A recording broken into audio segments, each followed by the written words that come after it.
Olá, estamos na nossa 8ª aula e o assunto de hoje é soteriologia, a doutrina da salvação ou o estudo da salvação. O verbo salvar e o substantivo salvação aparecem mais de 150 vezes só no Novo Testamento.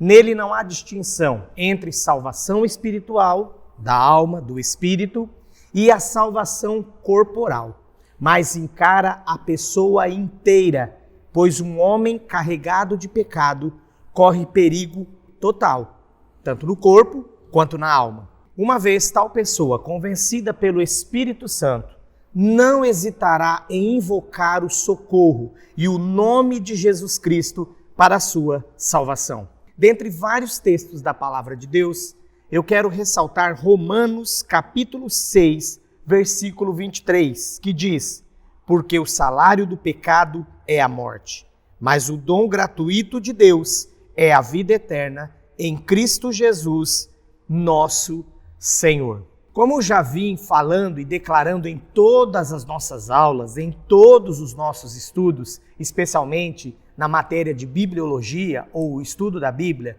a nossa base é a Bíblia, a palavra de Deus. Para tal assunto que é a salvação, nós vamos nos basear totalmente nela. Algumas pessoas querem colocar você à prova, a sua fé à prova, e até dizendo a respeito de que, mas a Bíblia fala, mas não é bem assim. Ora, fique calmo, fique calma. Todas as seitas, todas as crenças têm os seus escritos. Todas as pessoas, em qualquer que seja sua base de fé, existe um escrito. Não relute, não discuta, muito menos brigue por causa disso, mas diga apenas o seguinte: a minha base de fé e sobre a salvação é a Bíblia. Se você conversar com qualquer outra linha de pensamento, com qualquer outro tipo de crença, você observará que a pessoa vai apresentar os escritos do profeta, do fundador da sua religião, da sua seita, enfim. Você não deve entrar nesse mérito da discussão, mas também não abra mão de que a palavra de Deus é a base para todas as coisas que nós cremos. Quero iniciar falando sobre a natureza da salvação. A redenção do homem é o sublime tema de toda a Bíblia. Não é ganhar dinheiro, não é ter uma vida próspera aqui na terra. Sim, Jesus tem uma vida abundante para nos dar. Ele nos dá a condição de vivermos em novidade de vida. Nos dá a paz que o mundo não pode dar. A alegria da salvação que nada pode arrebatar do nosso coração. E tudo isso é garantia de uma vida feliz, de uma vida plena, de uma vida constantemente alegre aqui na terra. Mas é a salvação que é o tema da Bíblia. As outras coisas são acréscimos e é o Senhor quem permite, é o Senhor quem deseja nos dar. Por isso, o tema salvação, soteriologia, é muito sério e precisa ser muito compreendido para que nós possamos entendê-lo de fato. A salvação deve ser o centro do sermão. Para melhor compreender a natureza da salvação, nós vamos abordá-la em pequenos itens. O primeiro, a salvação procede de Deus e não do homem. A salvação foi planejada por Deus, o Pai, desde o Jardim do Éden, consumada pelo Filho e aplicada por intermédio do Espírito Santo, que convence, e logo depois que o homem recebe a salvação em Cristo Jesus, este homem ainda é selado pelo Espírito Santo. Desta forma, o homem não tem participação alguma, desde a elaboração até a execução do plano divino da salvação em si mesmo. É Deus quem busca o homem. O que lhe compete é aceitar pela fé esse dom gratuito de Deus, como li no início, Romanos capítulo 6, versículo 23. Um outro item muito importante sobre a natureza da salvação é que somente Jesus pode salvar o homem. Ele é o único que leva o homem a Deus. Não há submediadores, só Jesus media esta comunhão do homem novamente com o Pai, e só Jesus garante a salvação. O apóstolo Pedro, pela unção do Espírito Santo, declarou diante do sinédrio judaico que somente Cristo pode salvar o pecador. Depois você pode ler Atos capítulo 4, versículo 12. Jesus também disse em Lucas capítulo 19, no versículo 10, porque o Filho do Homem veio buscar e salvar o que se havia perdido. Veja, é Deus em busca do homem. E pelo seu sacrifício na cruz em nosso lugar, fomos então reconciliados com Deus. É pelo sangue derramado na cruz que obtemos a redenção de nossos pecados. Hebreus 9:22 diz: sem derramamento de sangue não há remissão. Uma vez uma pessoa me fez essa pergunta: e se ao contrário de Jesus ter morrido crucificado e doando todo o seu sangue, ele tivesse, por exemplo, sido enforcado? Na hora, o Espírito de Deus colocou na minha mente esse texto de Hebreus 9:22. Porque sem o derramamento de sangue não há remissão. Era necessário o derramamento total do sangue. Item 3. A salvação é obtida pela graça de Deus e não por obras humanas. Não que aquele que crê, aquele que tem fé em Cristo, só porque é salvo, não deve fazer coisa alguma. Pelo contrário, a palavra vai nos advertir que fé sem obras é morta. Mas o contrário também não existe. Porque eu tenho obras, eu serei salvo. Em seus escritos, o apóstolo Paulo esclarece que jamais poderemos obter a salvação por nossas próprias obras, mas unicamente pela graça divina. Confira, Efésios capítulo 2, versículos de 8 a 10.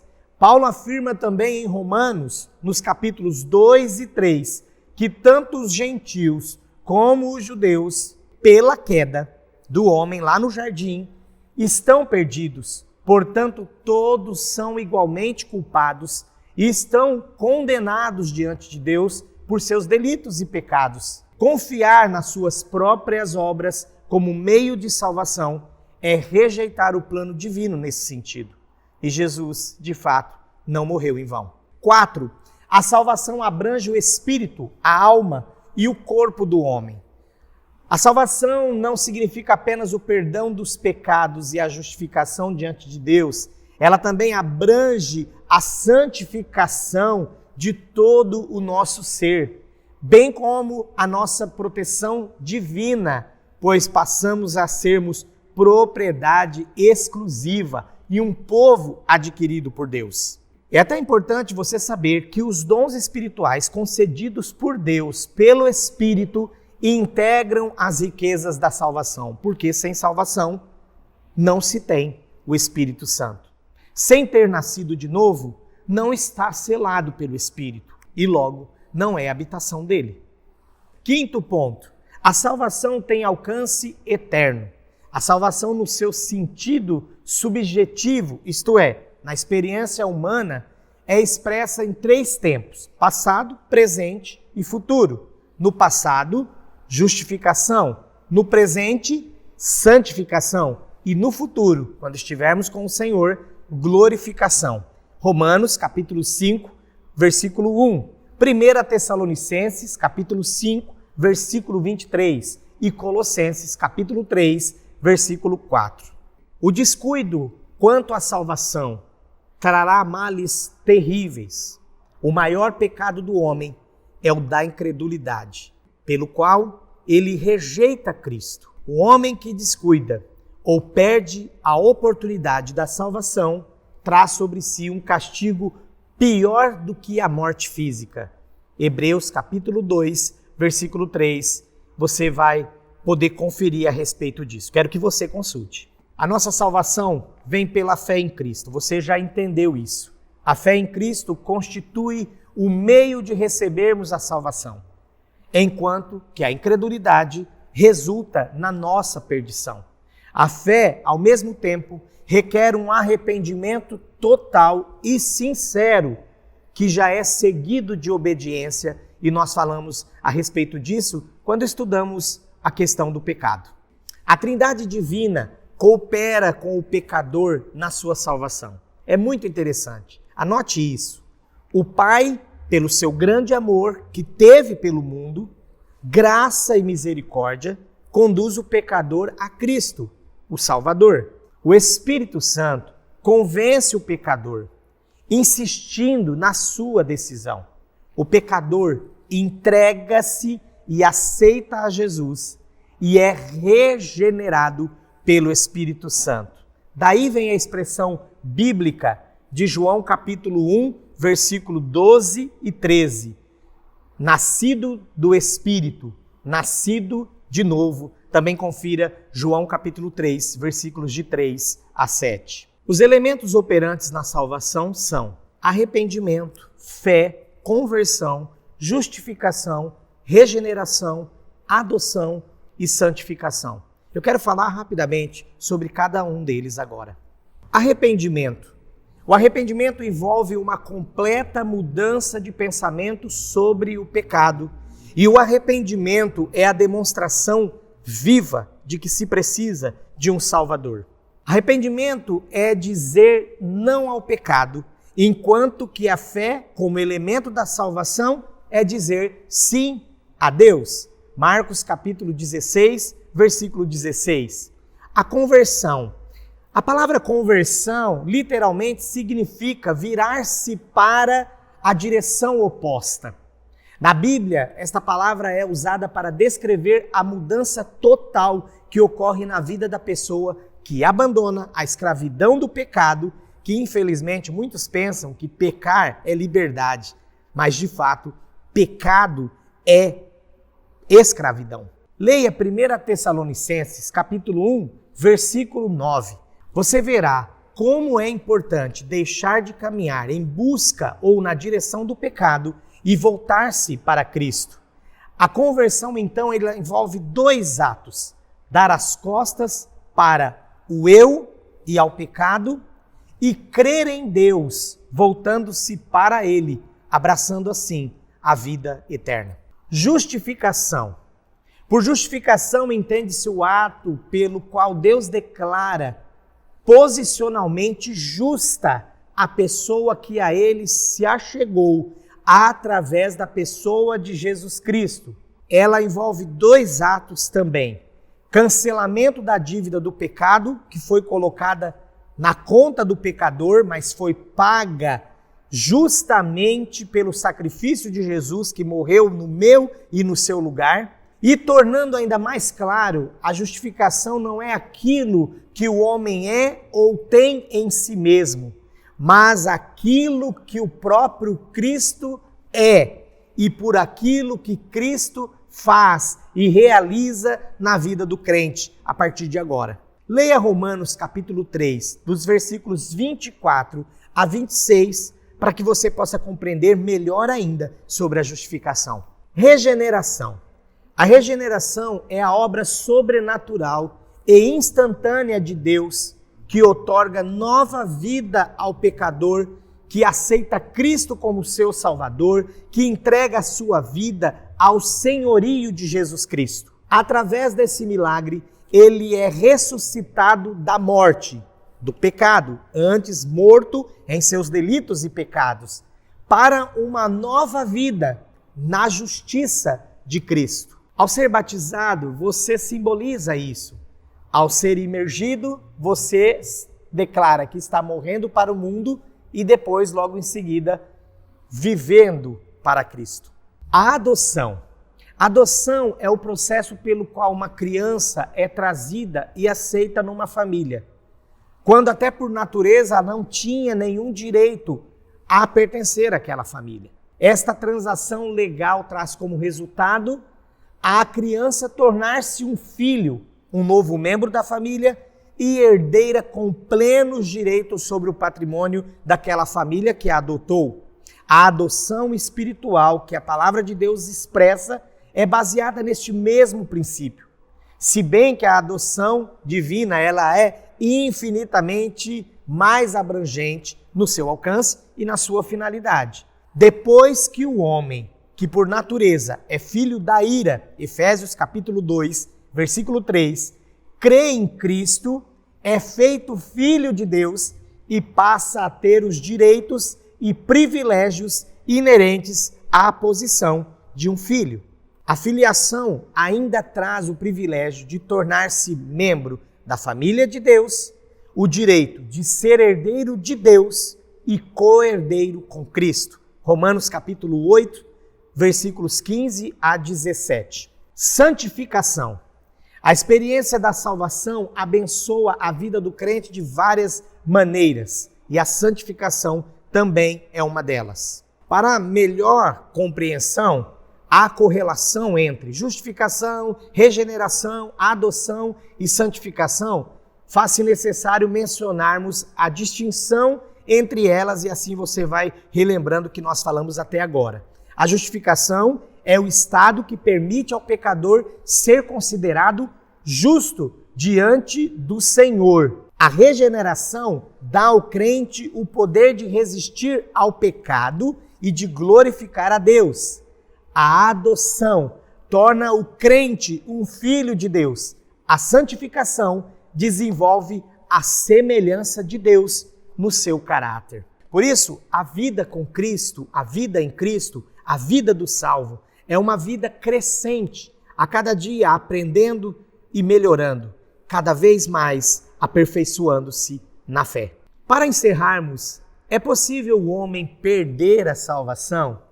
Este é um assunto muito discutido, tal qual a questão se somos predestinados ou não, se Deus amou o mundo de tal maneira que Ele dá oportunidade a todos, ou se Ele já de antemão escolheu os que devem ser salvos. Isso você que vai pesquisar sobre a predestinação. Mas eu quero falar sobre essa questão da salvação. Há a perda da salvação?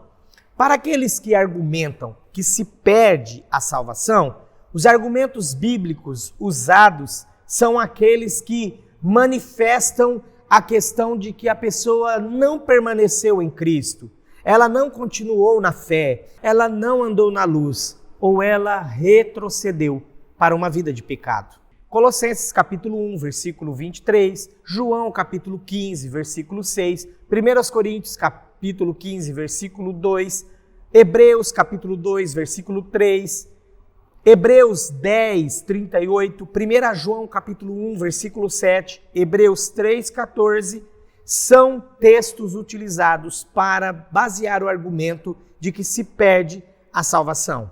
Mas os argumentos apresentados sobre que não se perde a salvação é o seguinte: para quem defende essa linha de pensamento, o perder só significa perdeu a oportunidade de alcançar a salvação. Ou seja, a pessoa nem mesmo chegou à salvação. E é até comum você ouvir o termo, ela não era de fato convertida, mas convencida. Ela pensava que cria em Cristo, mas de fato nunca creu. Esses são argumentos para aqueles que não creem na perda da salvação e que têm na salvação algo que realmente é duradouro. Por quê? Quem crê nessa linha de pensamento vai logo dizer: a salvação é um ato, e é um ato de Deus, o plano é perfeito. O homem, se ele de fato não vive uma vida segundo o que nós já estudamos, conforme alguém que foi justificado, regenerado, adotado, a culpa não está no ato da salvação, mas naquele que de fato não a recebeu. Então, quem crê dessa forma, que não se perde a salvação, logo vai dizer: nunca foi um dos nossos. Esse assunto daria muitos minutos e horas de conversa. Eu quero que você então pesquise, através da palavra de Deus, em bons livros da teologia sobre a salvação. Mas eu termino dizendo que aquele que busca uma vida de santificação sabe que está firmado na salvação. Porque segundo Hebreus capítulo 12, versículo 14, sem a santificação ninguém verá o Senhor. Olhe para os seus atos. Olhe como você encara as verdades da palavra de Deus e se você de fato tem a cada dia abandonado as coisas erradas, aquilo que vai em desacordo com a Bíblia, com a palavra de Deus, com o próprio Deus. E assim, não há o que temer e duvidar. Você é salvo. Deus nos abençoe.